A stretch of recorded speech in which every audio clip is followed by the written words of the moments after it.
দুনিয়াতে ঈদের নামাজ দিয়ে যদি খালি বিচার হতো, বাংলাদেশের একজনও জাহান্নামত যাবে না। কতক্ষণ ঈদের দিন নামাজ হয় না ভাই?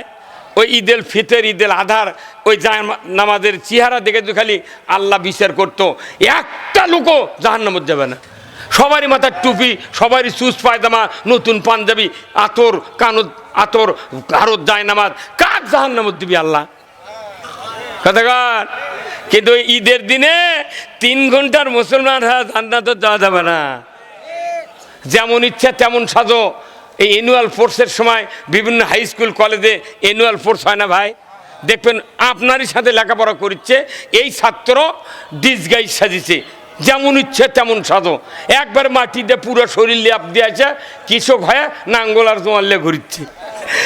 2 ঘন্টার পর এই লোক গোসল করে আসে, ঘোষণা হচ্ছে আজকে যেমন ইচ্ছা তেমন সাজে ফার্স্ট প্রাইজ লুৎফর রহমান, 9ম শ্রেণীর ফার্স্ট বয়। অথচ আপনি সেকেন্ড বয়, আপনি বুঝতেই পারেননি এই ফার্স্ট বয় কখন এইরকম হলো। তা আমরা মনে করছি যে পৃথিবীতে 2.5 ঘন্টা 1.5 ঘন্টার মুসলমানের ডিসগাইজ সাজা আল্লাহ বোধহয় জান্নাত দেবে, অত সহজ নয়। জান্নাতে যেতে গেলে 2.5 ঘন্টা নয়, 10 বছর থেকে শুরু করে মৃত্যু পর্যন্ত আল্লাহর আনুগত্য করতে হবে।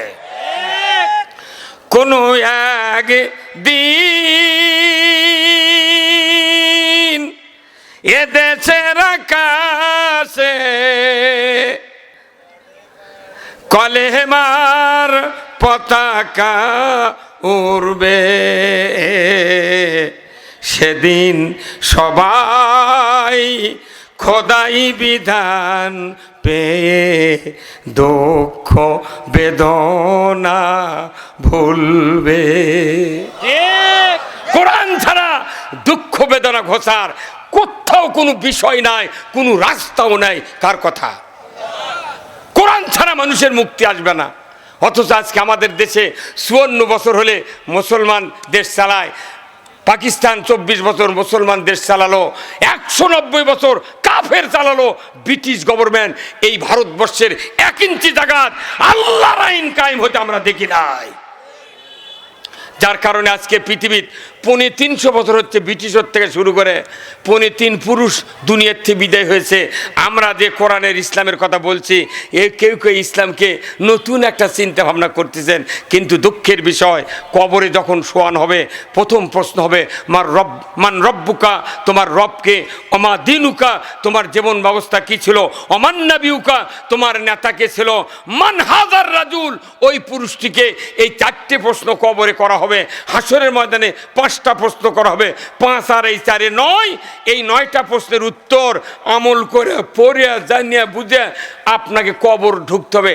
এর আগে যদি ঢুকি বাটাম ফাটাবি। কথা কই ঠিক কিনা? অত সোজা নয়। পরীক্ষা দিতে হবে, কবরের ভেতরে ভাইবা হবে, রিটেন পরীক্ষা হবে। কোথায় মুসলমান? আমরা মনে করেছি যে নামাজ কালাম পড়বো না, বড় মোহতামিম, বড় পীর সাহেব, বড় আলেম ওলাম বক্তাক দিয়ে জানাজা করে কবরের মধ্যে থুচ্ছে পশ্চিম দিক মুখ করে, তাই না? ওই হুজুর নামিছে কবর লাশ নামানোর জন্যে। উপর থেকে বলা হচ্ছে হুজুর দেখেন তো লাশটার চেহারা কি কেবলার দিকে আছে। হুজুর তখন কাফনের উপর থেকে নাকত হাত দিয়ে বলেছে হ্যাঁ একবারে কেবলার দিকে। উপর থেকে যা লোকটার কি ভাগ্য কেবলার দিকে হয়ে আছে।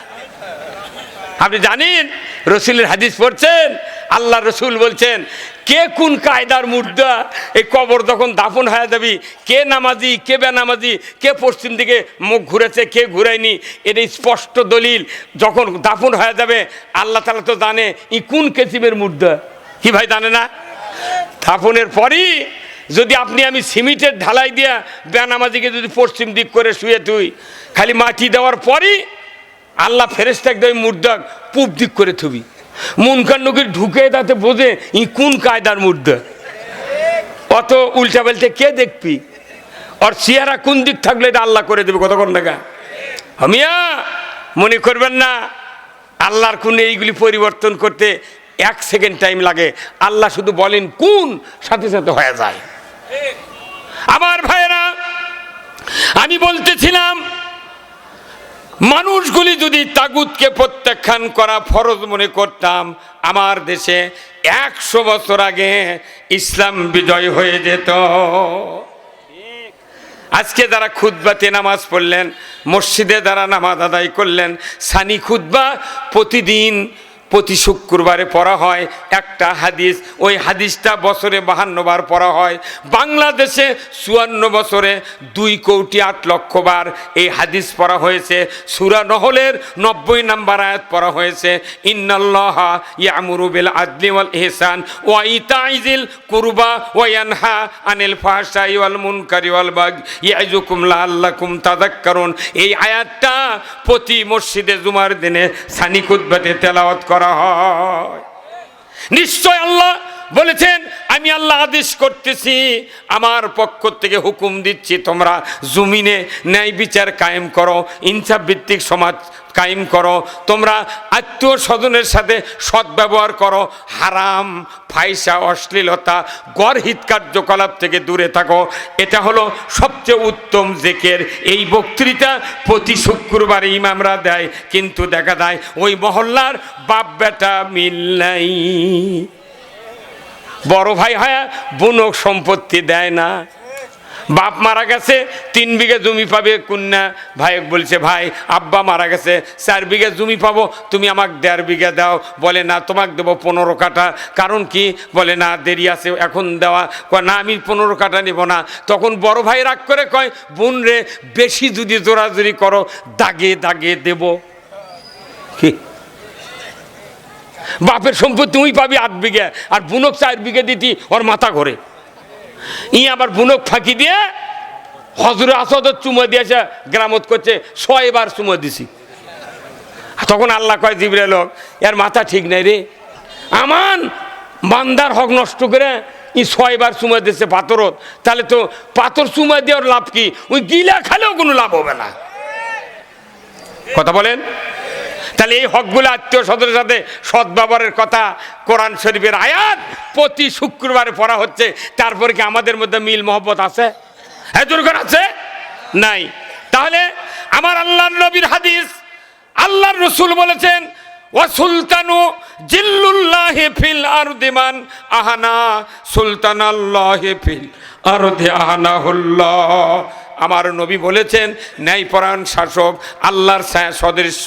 যে বা যাহারা ন্যায়পরায়ণ শাসক কায়েমের বিরোধিতা করবে কিংবা ন্যায়পরায়ণ শাসককে অপমান করবে, আমার নবী বলেছেন, সে যেন স্বয়ং আল্লাহর বিরোধিতা করলো।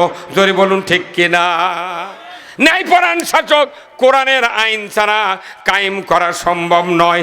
শাসক ছাড়া বাংলাদেশে সুদ হারাম হবে না, শাসক ছাড়া জেনা বন্ধ হবে না, শাসক ছাড়া ঘুষ বন্ধ হবে না, শাসক ছাড়া নামাজও কায়েম হবে না। বাংলাদেশে যদি নামাজ কায়েম করতে যান, নামাজ কায়েমের সরকার ছাড়া জিন্দিগিতে নামাজও কায়েম হবে না। ওই ডিসির বাপের বিয়ে পড়াছে কতক্ষণে গায়ে। ডিসি জন্ম নেওয়ার পর লেখাপড়া শিখে 1.5 লক্ষ টাকা বেতন পায়, আর যে ইমাম ওর বাপের বিয়ে পড়াচ্ছে তাই পায় 500 টাকা মাস। কথা বলে না কে? তাহলে কতখানি বৈষম্য। হাজার হাজার মানুষ ইমামের পাশে নামাজ পড়ে, আর ডিসির পাশে কেউ পড়ে না, তারই বেতন বেশি। কথা কন। জাতির দুর্ভাগ্য। যদি ইসলাম যদি বিজয় থাকতো, আমার দেশের ইমামগুলিকে পুলিশে স্কট করে মেহরাবে নিয়ে যেত। ধরে বল ঠিক কিনা?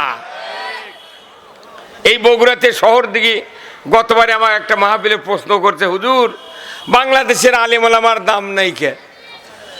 আমি বললাম, এটা মাহফিলে বলবো। এই জন্যই দাম নাই, সরকার যাদেরকে দাম দেয় না, জনগণও তাদেরকে দাম দেয় না। সরকার যাদেরকে দাম দেয়, জনগণ তাদের সামনে ভিক্ষুকের মতো দাঁড়িয়ে থাকে। সরকার দাম দেয় মন্ত্রী, সচিবক, আমলাক, টিওনো, ওসি, ডিসি, চেয়ারম্যান, মেম্বার, পাতি নেতা সরকার দাম দেয়। আর ইমাম করুক দাম দেয় না, সেজন্য তো ইমামের দাম নেই। ইমামের দাম কখন হয়?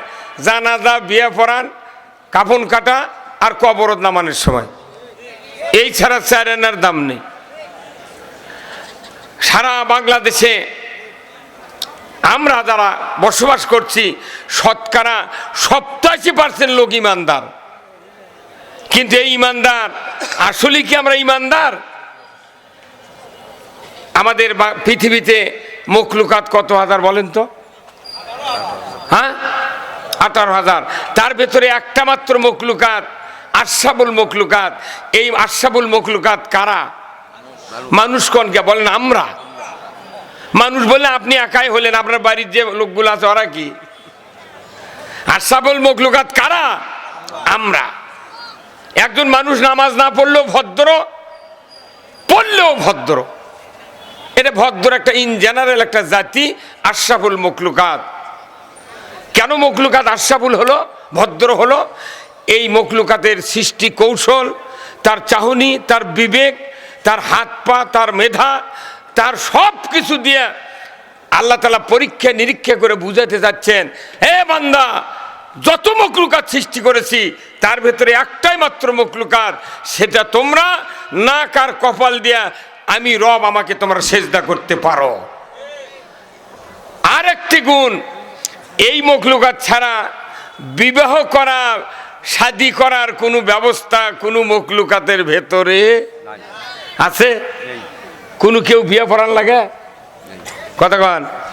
যে মখলুকাত আসল ভদ্র, সেই মখলুকাতের বিয়ের মোহরানা শতকরা 95% ইমানদারের মোহরানা বাকি।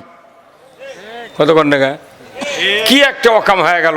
আচ্ছা বলেন তো, বিবাহের ফরজ কয়টা? আঙ্গুল দেখেছেন কয়টা? আমরা ফরজই জানিচ্ছি না, তাহলে আদায় করব কি? 1 নম্বর ফরজ হলো মোহরানা পরিশোধ করতে হবে। 2 নম্বর হলো আপনাকে ইজাব কবুল করতে হবে। এই দুটো হলো ফরজ। কিন্তু বাংলাদেশের মানুষ খালি কবুল আলহামদুলিল্লাহ বলে রেডি, কিন্তু মোহরানা পরিশোধের চিন্তাই নেই। ঠিক, মোহরানা পরিশোধ করা ফরজ। বাংলাদেশের মহিলাগুলা যারা স্বামীকে স্বামী হিসাবে কবুল করে, কবুল আলহামদুলিল্লাহ বলে, তারা শিক্ষিত হোক অশিক্ষিত হোক, তারা তো নগদ বাকি ঠিকই বোঝে। হ্যাঁ, কথা বলেন? একটা সাধারণ মানুষ অশিক্ষিত হোক, নগদ বাকি বোঝে না? তাহলে ওই মেয়ের সামনে একটা উকিল যা বলিচ্ছে, উমুকের পুত্র এত টাকা নগদ, এত বাকি, চাহিবা মাত্র দিতে বাধ্য থাকবে, এই অঙ্গীকারে তোমাকে শাদী করতে আসিয়াছে, তুমি তাকে স্বামিত্বে কবুল করো, কি ফোর্স করো। তাহলে ওই মেয়েটার যদি বিবেক থাকতো, বলতো যে না, আমি বাকি কবুল করব না, তাহলে আর পালসার মিস, দুপুরে খাওয়াও মিস। কতক্ষণ? এই বড় কুমিরা ছোট কুমিরা মিলে এই বগুড়া সদরে যদি 10টা মেয়ে যদি এইভাবে বাকি কবুল না বলে যদি বরকে ফেরত দিত, 11 নম্বর বর যে আসতো এই এলাকার, বাপকে বলতে, আব্বা 1 শতক জায়গা বেচে আমাকে মোহরানার টাকা পকেটত দাও, তাছাড়া অপমান হওয়া যাবে না। এই কথা বললেন ঠিক কিনা? এই দেশের পিতাগুলা, মেয়ের বাবাগুলা কি রকম বুদ্ধিমান। এই মেয়ের বাবা তো সুলতানগঞ্জের হাটে, মহাস্থানের হাটে একটা গরু বিক্রি করতে যায়, কুরবানির হাটে 1.5 লাখ টাকা দাম। একজন খরিদ্দার 1.5 লাখ টাকা দাম মিটে 50,000 টাকা দিয়ে বলিচ্ছে, চাচা যখন আপনার টাকার দরকার আমার বাড়ির থেকে নিয়ে আসবেন। ওই বাপ কি, ওই মেয়ের বাপ কি গরু বাকি দেবে? খাসি বাকি দেবে? ভেড়া? তো তুই গরু ভেড়া খাসি বাকি দিল না। আমার একটা মেয়ে চল 18 বছর পরে যৌবনের লাবণ্য ভরপূর্ণ হোক, কালো তাও হাত পাও বেলানের লাগান, এত সুন্দর একটা মেয়ে কলিজার টুকরা, তুমি কোন সাহসে এই বাটপারে হাতে বাকি দিলে? হ্যাঁ কতক্ষণ? তুমি গরু বাকি দাও না, খাসি বাকি দাও না, তুমি কেন মানুষ বাকি দিলে? এই বাকি দিয়ে দিয়ে হুজুররা মিথ্যা কথা কয়, বিয়ে পরে পরে সারা বাংলাদেশ শেষ করে দিছে। আগামী দিন থেকে নগদ বিয়ে করার পার্টি কারা কারা? 2 হাত তুলে আল্লাহকে দেখান।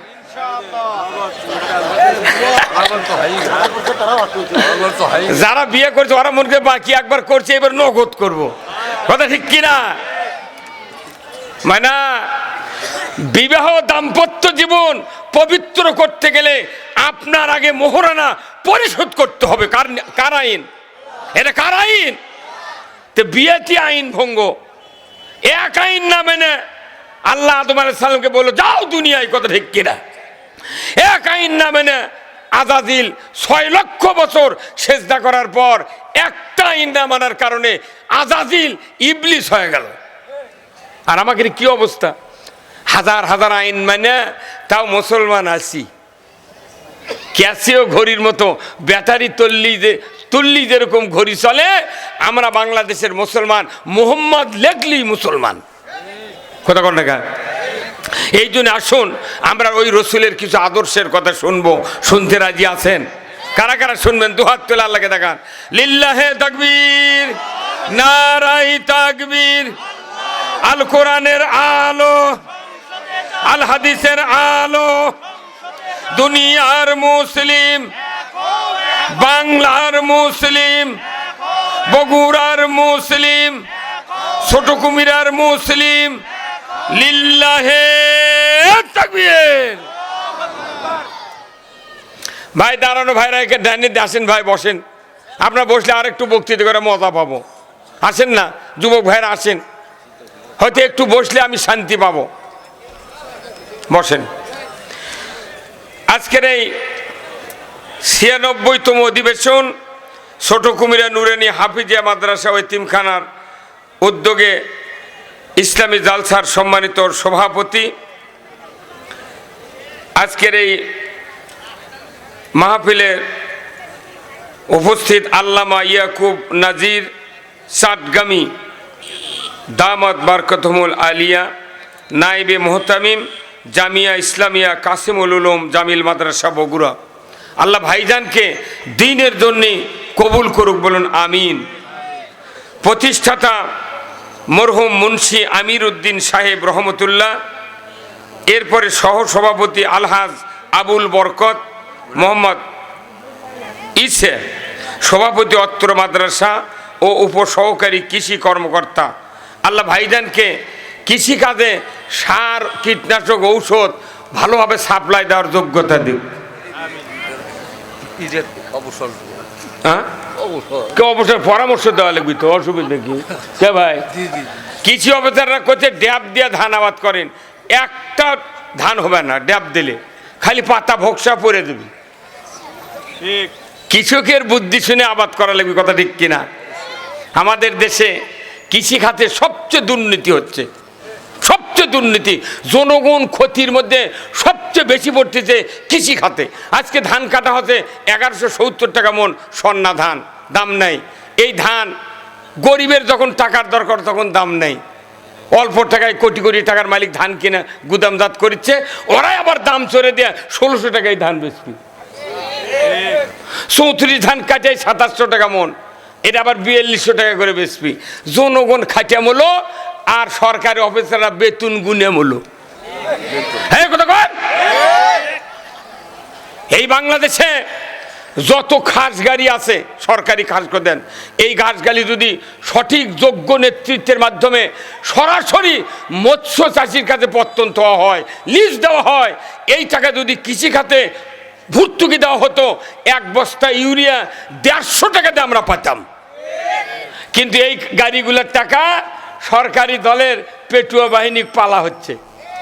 এই কথা কন না?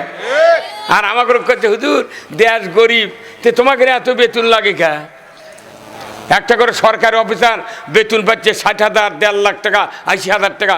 গ্র্যাচুইটি পেনশন পাচ্ছে 2 কোটি। গাড়ি বাড়ি ফিরি সরকারি অফিসাররা গাড়ি চালায়, মাত্র 42 টাকা লাগে হচ্ছে বছরে, হচ্ছে কি ট্যাক্স, ইনকাম ট্যাক্স লাগে 42 টাকা।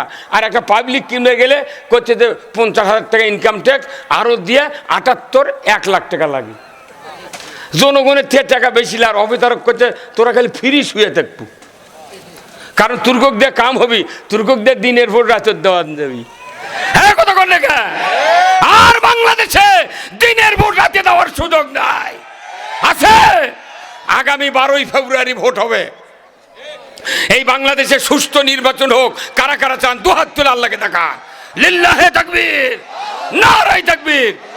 আমার কাছে সারা বাংলাদেশ থেকে অনেক যুবক ফোন করে, হুজুর 16 বছর হলে ভোটার হয়ে আছি, ভোট দেবার পারিনি, আপনি দোয়া করবেন। আমরা ভোটের তারিখ হলেই বিয়ের ডেট করব। ভোট দিয়ে দেয় সন্ধ্যায় বিয়ে হবি। আমি বললাম না, সন্ধ্যায় করা হবে না, ভোট গোনার পর বিয়ে করো। কথা ঠিক কিনা?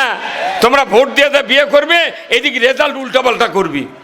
হ্যাঁ কথা কর, কোনো রেজাল্ট উল্টাপাল্টা করতে দেওয়া হবে না।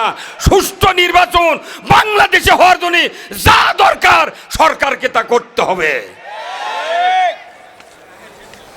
আজকের মাহফিলের সম্মানিত প্রধান মেহমান, প্রধান বক্তা হাফেজ মাওলানা মোহাম্মদ আবুল কাসেম সরকার দিনাজপুরি, সভাপতি সম্মিলিত ওয়াইজিন পরিষদ ও প্রিন্সিপাল দারুল কোরআন কালুফির মাদ্রাসা দিনাজপুর।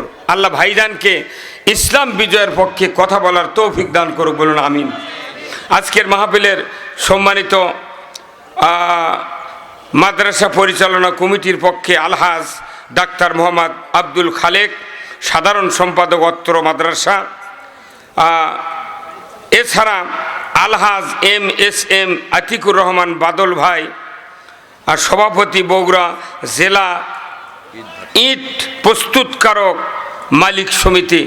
আল্লাহ এছাড়াও স্থানীয় ওলামাই কেরামগণ, মঞ্চে বসা সুধীবৃন্দ, সামনে বসা মুরব্বিনে কেরাম, হাজী সাহেবগণ, বিভিন্ন মসজিদের ইমাম মুয়াজ্জিন মুক্তাদি সহ বিভিন্ন রাজনৈতিক দলের নেতৃবৃন্দ, যুবক ভাইয়েরা, প্রাইমারি মাদ্রাসা, হাই স্কুল, কলেজ, বিশ্ববিদ্যালয়ের শিক্ষক মহোদয়গণ, ছাত্র ভাইয়েরা, আজকের মাহফিলের উপস্থিত পর্দার অন্তরালে হাজারো মা বোনেরা, কচি কাচারা এবং প্রচার মিডিয়ার সম্মানিত মাইকালা এবং ভিডিওম্যান ভাইয়েরা, সাংবাদিক ভাইয়েরা, এনএসআই, ডিএসবি, ডিজিএফআই সহ বিভিন্ন প্রশাসনিক কর্মচারী কর্মকর্তাবৃন্দ, ইন্তেজামিয়া কমিটিবর্গ সহ আজকের এই মাহফিলে উপস্থিত সর্বস্তরের জনতা, আসসালামু আলাইকুম রহমতুল্লাহ।